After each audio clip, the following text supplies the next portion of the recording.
आज मैंने पहली बार अपने राजनीतिक जीवन में पहली बार ऐसा देखा है, जयप्रकाश जी ने हंसी के 2 दिन दूर के दोनों दिन में उनके साथ रहा हूँ।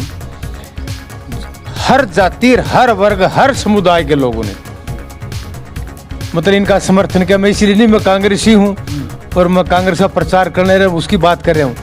मैंने देखा हर समुदाय के लोग, जैसे जो ध्रुवीकरण भारतीय जनता पार्टी ने तोड़ बना रखा था, उसको इस हंसी की जनता को मैं मुबारकबाद देता हूँ कि वो इन चीज़ों को छोड़कर पूरे कांग्रेस के प्रत्याशी जयप्रकाश जी के समर्थन में आए।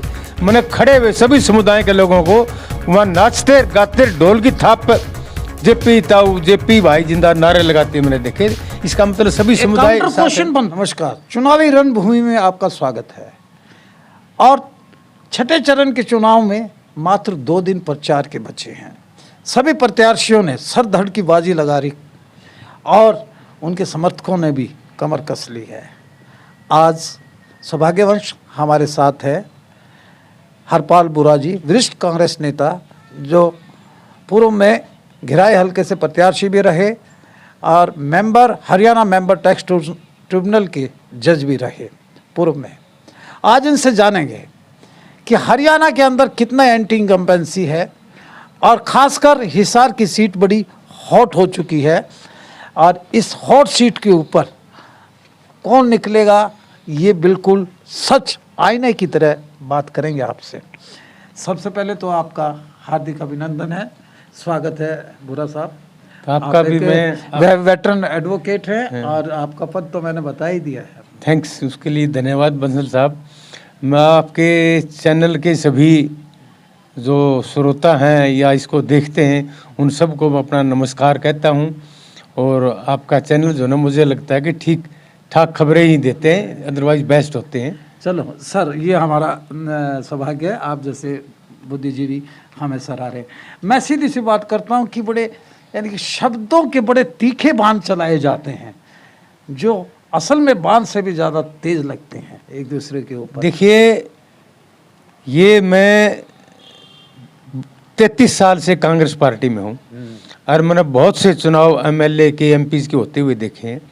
जब आदमी को सामने हार दिखाई देती है, शुरू में जब करता है 1 हफ्ता 10 दिन, कोई भी प्रत्याशी किसी के ऊपर अनर्गल आरोप नहीं लगाते। जब उसको कुछ नहीं दिखाई देता, हार दिखाई देती है, तो फिर वो व्यक्तिगत तंज कसते हैं, व्यक्तिगत उसके जीवन पर टीका टिप्पणी करते हैं। इसका मतलब जो ये इस प्रकार की भाषा का इस्तेमाल करते हैं, इसका मतलब वो बौखलाहट है और वो चुनाव हार चुके हैं। अब टक्कर यहाँ 3 एक ही परिवार के 3 खड़े हैं, चौटाला परिवार के 2 बहुएं हैं, 1 चचा ससुर है। और टक्कर किस किस के बीच में? रंजीत और जयप्रकाश में, जेपी और बीजेपी के कैंडिडेट में। ये कांग्रेस और भारतीय जनता पार्टी का चुनाव है। और जो 2 बहुओं का आपने जिक्र किया, वो तो सिर्फ एक औपचारिकता है, निभा रही है कि वो चुनाव लड़ रही हैं। आज मैंने पहली बार अपने राजनीतिक जीवन में पहली बार ऐसा देखा है, जयप्रकाश जी ने हंसी के 2 दिन दूर के दोनों दिन में उनके साथ रहा हूँ। हर जाति, हर वर्ग, हर समुदाय के लोगों ने मतलब इनका समर्थन किया। मैं इसलिए नहीं, मैं कांग्रेसी हूँ और मैं कांग्रेस का प्रचार करने रहे उसकी बात कर रहा हूँ। मैंने देखा हर समुदाय के लोग, जैसे जो ध्रुवीकरण भारतीय जनता पार्टी ने तोड़ बना रखा था, उसको इस हंसी की जनता को मैं मुबारकबाद देता हूँ कि वो इन चीज़ों को छोड़कर पूरे कांग्रेस के प्रत्याशी जयप्रकाश जी के समर्थन में आए।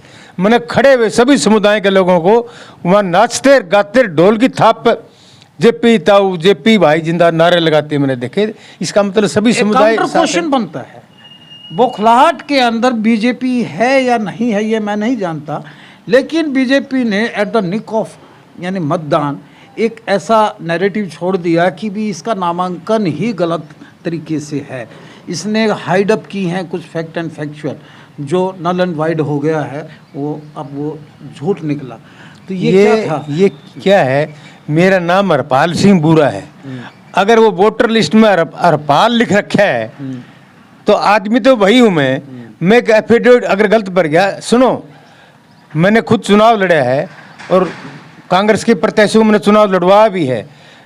कोई भी रिटर्निंग अफसर है, कोई छोटी मोटी गलतियां रहती है, उनको फोन किया जाता है कि आपके इसमें फार्म में ये त्रुटियां रहेगी, कृपया आप इनको ठीक कर लें। स्क्रूटनी होती है। ये टेक्निकल बात, टेक्निकल ग्राउंड, ये सुप्रीम कोर्ट हाई कोर्ट थोड़ा कि टेक्निकल ग्राउंड पर ये रीट उठ गई, अदरवाइज तो ये ठीक था नियमानुसार।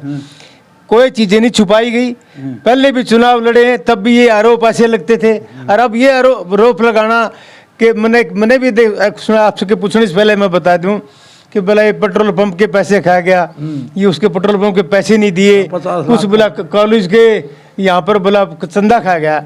एक केंद्र में जो वजीर रहा है और 8वां चुनाव उसका, ये वो इस प्रकार के टूचे काम करेगा मुझे नहीं लगता। तो ये क्या आपको बीजेपी की बौखलाहट लगती है? बौखलाहट ये लगता है कि चुनाव वो हार चुके हैं। जब इस लेवल पर आ जाते हैं व्यक्तिगत तौर पर, क्या है ये छोटी छोटी आरोप लगाना, ये इस स्तर का आदमी है नहीं वैसे कि जैसे करता है। ये मतलब जो ना प्योर पॉलिटिकल आदमी है, जिसको कहते हैं ना प्योर पॉलिटिकल आदमी। इसको हर आदमी, ये डीसी के साथ बात करता है तो कुछ और ढंग से करता है, चीफ मिनिस्टर के साथ बात करता है तो और ढंग से करता है, और पार्टी के साथ बैठता है तो पार्टी जैसी बातें करता है।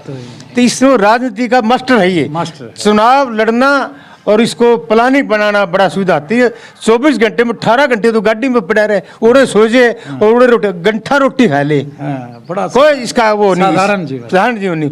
एक और मैं आपको बताता हूँ, ये केंद्रीय मंत्री थे, मैं all India tele communication union का प्रेसिडेंट था। तो मैंने देखा इसकी कोठी भी इतनी भारी भीड़ थी, चीफ मिनिस्टर की कोठी पर मैंने नहीं देखी। खाने की कोई व्यवस्था नहीं, एक टेबल थी, अरे उसके कब्र का ताला लगा रखा था, तो बाकी सारा जनता के लिए बड़ी कोठी थी दिल्ली के अंदर, और वहाँ पर टेबल पर एक दलिया रखा था। तो मैंने सोचा भाई खाना का तो कोई प्रबंध नहीं, खाना तो भी खा लेता। मैंने कहा देखा वो कोई व्यवस्था नहीं, ना कोई घोड़दम। मैंने वो टेबल पर मैंने क्या बोला, ये दलिया मंत्री जी का। मैंने उठा के वो कटोरी वो दलिया मैंने पी लिया। तो ये तैयार होके बाहर आए तो बोला भाई मेरा ले आओ दलिया दलिया सामा ले आओ, इस तरह बदलो सामा ले आओ मेरा। बोले जो सामा तो ये काला हाथ छोरा हाथ वो पी गया। ओहो बोला और पाला, बोला कोई बात नहीं, एक प्याज लेकर के केंद्रीय वजीर और रोटी खा ली। लबोलबाल कहने का मतलब बड़े साधारण आदमी है। अच्छा अब मैं ये काउंटर क्वेश्चन बनता है, यहाँ अमित शाह भी आ लिए, मोदी जी भी आ लिए, योगी जी भी आ लिए, क्या इनसे बीजेपी की हवा बनेगी या बिगड़ेगी या क्या होगा? ये मैं तो कहता हूँ अमित शाह जी को मैं इस बात की मुबारकबाद देता हूँ। भारतीय जनता पार्टी को ज्यादा से ज्यादा हल्कों में 10 में हरियाणा में आए ताकि कांग्रेस को अच्छे वोट प्राप्त हो। इसके तो कंप्लीट नेगेटिव जा रहा है ये तो वैसे ही पैर पड़े भक्तन के, जब तक सपना पार। अच्छा, और यहाँ हिसार सीट पे मुझे नहीं लगता कि आंसी आपके पर्टिकुलर लगाओ आप।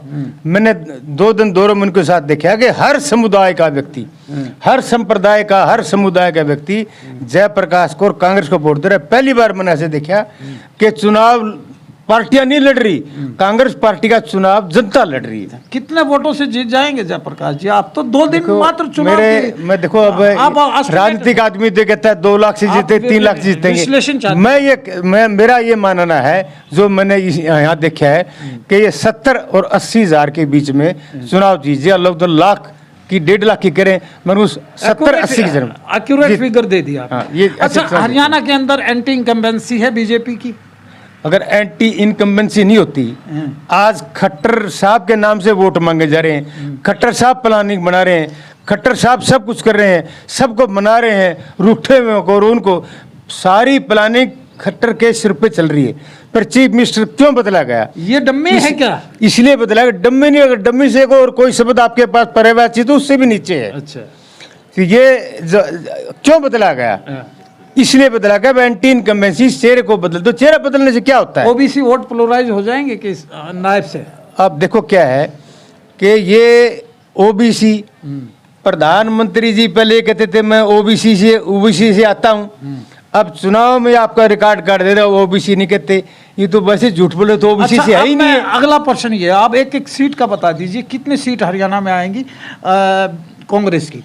वो जो हमारे व्यूवर्स बड़ा जानना चाहते हैं। लास्ट प्रश्न नेता हमारे कांग्रेस का किसी का पूछने को 10 की 10। नहीं, मैं ये कहता हूँ 5 और 6 के बीच में सीटें कांग्रेस की आएंगी। ये बता दीजिए। ये रोहतक पक्की है, सोनीपत पक्की है, सरसा और हिसार और आपका ये फरीदाबाद और करनाल कुरुक्षेत्र और ये आपका क्या रह गया भिवानी महेंद्रगढ़, यहाँ पर कंटेस्ट है। कंटेस्ट है, कंटेस्ट है, जबरदस्त कांटे का मुकाबला। 5 सीट यानी कि मेरा अपना आकलन है कि ये आप अजीब विश्लेषक भी हो, वेटरन एडवोकेट, मेरे को ये लगता है बहुत बड़े कि ओहदे ये पे है, कॉन्स्टिट्यूशन क्योंकि फरीदाबाद का जो रामतार बढ़ाना उस वो नाते में उनका भतीजा है महेंद्र प्रताप जी का, तो वो करे। और सारी पार्टी मैंने पहली बार देखी कांग्रेस में।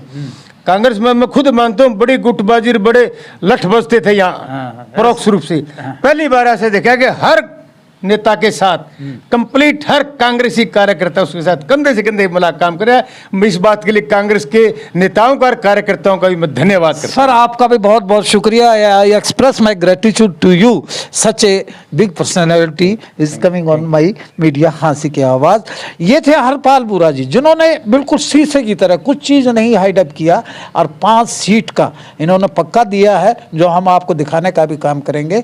और हिसार से जयप्रकाश जी जीतेंगे, इनका ये कहना है। देखते रहिए हाँसी की आवाज़।